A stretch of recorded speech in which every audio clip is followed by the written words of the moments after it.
Apa itu Food Estate? Food Estate merupakan program prioritas kedua dalam PSN, Program Strategis Nasional, tahun 2020 sampai tahun 2024 setelah pengembangan KSPN. 5. Kawasan Strategis Pariwisata Nasional, yang meliputi kawasan Danau Toba, Borobudur, Mandalika, Labuan Bajo dan Manado Likupang.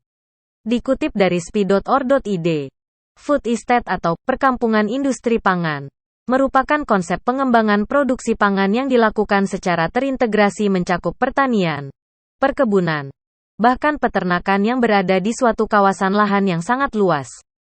Hasil dari pengembangan food estate bisa menjadi pasokan ketahanan pangan nasional dan jika berlebih bisa dilakukan ekspor. Dan karena skala pertanian ini sangat besar dan luas, maka pengelolaannya juga dilakukan oleh perusahaan industri. Tentu proyek ambisius food estate ini menarik banyak investor perusahaan-perusahaan industri pangan nasional maupun konglomerasi internasional.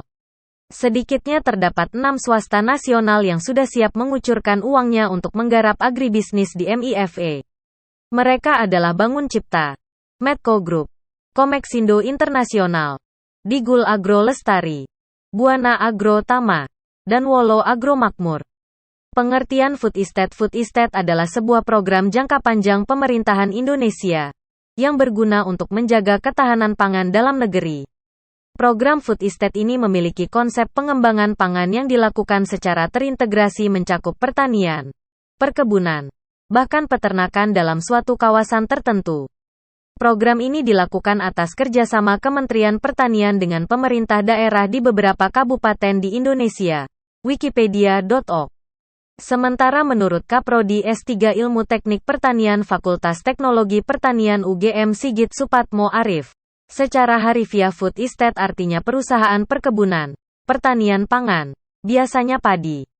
Dikutip dari indonesia.go.id, pengertian food estate adalah konsep pengembangan pangan yang dilakukan secara terintegrasi mencakup pertanian, perkebunan bahkan peternakan di suatu kawasan. Lokasi pengembangan Food Estate 2020 sementara ini lokasi pengembangan program Food Estate dilaksanakan di 2 provinsi yakni Provinsi Sumatera Utara dan Kalimantan Tengah. Di Kalimantan Tengah konsep Food Estate dilaksanakan di 2 kabupaten, yakni Kabupaten Pulang Pisau dan Kabupaten Kapuas.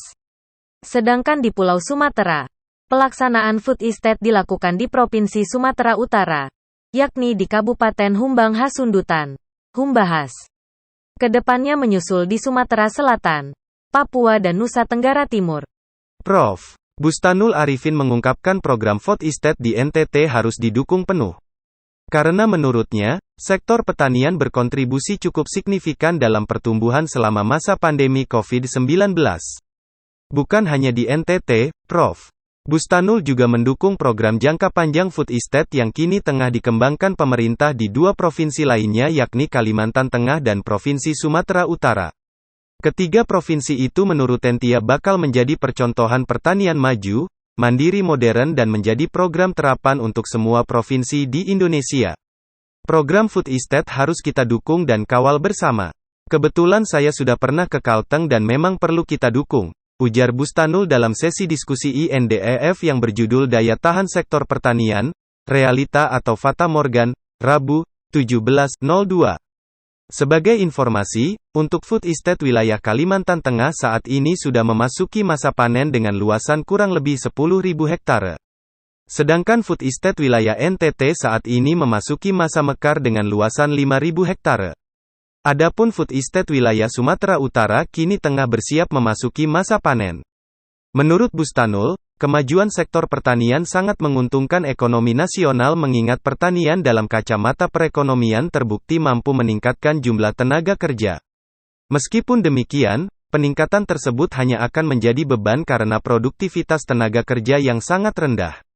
Oleh karena itu, ke depan sektor pertanian wajib memanfaatkan perubahan teknologi dalam bidang produksi baik panen maupun pasca panen, katanya.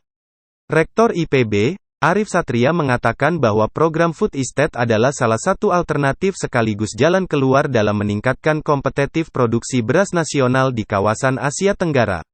Apalagi, produksi beras Indonesia jika dibandingkan Malaysia, Thailand maupun Filipina angkanya jauh lebih tinggi.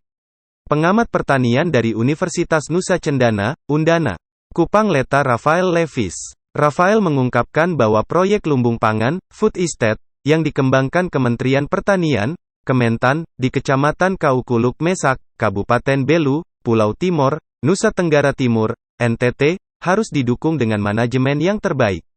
Apalagi, proyek food estate ini untuk mewujudkan ketahanan pangan jangka panjang.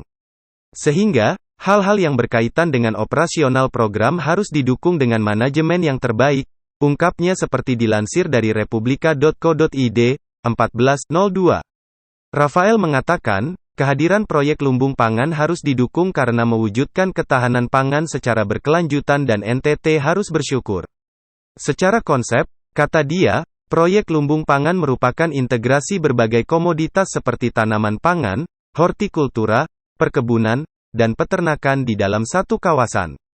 Rafael menjelaskan, berdasarkan data yang diperoleh terkait pengembangan proyek food estate di Belu, pemerintah memprioritaskan pada tanaman padi untuk musim tanam 1 seluas 350 hektare dan palawija untuk musim tanam 2 seluas 200 hektare.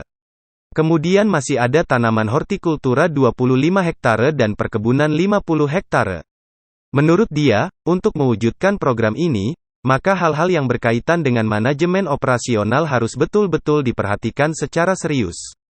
Di lapangan, kata dia, pelaksanaan program ini tidak mudah karena sejumlah aspek di antaranya proyek ini melibatkan banyak instansi pemerintah baik dari tingkat pusat, provinsi, kabupaten, kecamatan, hingga desa. Penulis, FX Elvis Hancu.